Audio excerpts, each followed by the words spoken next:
yeroo akka malee aartan lubbuu teessanii fi ilmaan keessanis hin abaarina. Abaarsa qofaa miti du'aa'ii hamtuullee lubbuu teessanii fi ilmaan keessanirratti illee hin kadhatina. Du'aa'iin ati jettu tun yoom akka qeebalamtu hin beektu. Yeroon ati akka malee aartee dallantee yaa rabbi akkana nu godhi jettee ifirratti kadhattu maybii yeroo rabbi subhaanahu wa ta'aalaa du'aa'ii namaa qeebalu yeroo hulaan samii banaatiin walirra dhufuun malti. Obboleessa kiyya Oromoon akki jettee namni if dhahe if hin dandamuu jette. Namni if dhahe if hin dandamu. Yeroo if dhawite akka malee if miita.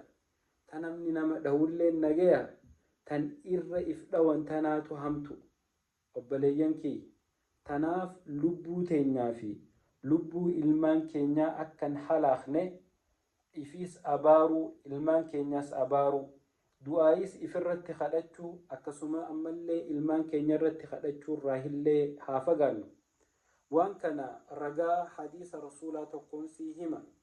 An Jaabirin radiyallahu anhu qaala sallallahu alayhi wasallam laa tad'uu alaa anfusikum ولا تدعوا على أولادكم لا توافقوا من الله ساعة يسأل فيها عطاء فيستجيب لكم رواه مسلم.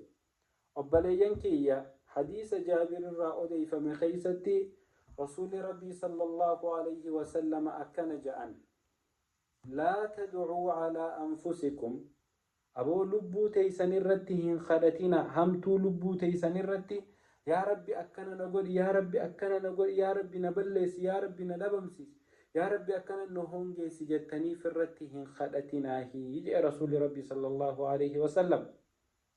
ولا تدعوا على أولادكم أما اللي إلمان كيسان الرت ربهن خدتنا ربي خددا في ملئ إسان الرت ربهن خدتنا يا ربي بلس يا ربي هونجي يا ربي دبمسي يا ربي إسا أكنا قد جتي الموت هيترتهن خدتني لتوافقوا من الله ساعة يرون أتوان سنكرتو سآرب سبحانه وتعالى دعائنا ما قبل سني وجي وللرفوت ملا فيستجيب لكم واني إسن جدا سن أبار سليتاتو إسنيف قبلمتي إسنيس المون تيسنيس ميد أموت ملاجي تنافب بليا إفرت دعائهم خدتنا المان كيسان الرت دعائهم خدتنا.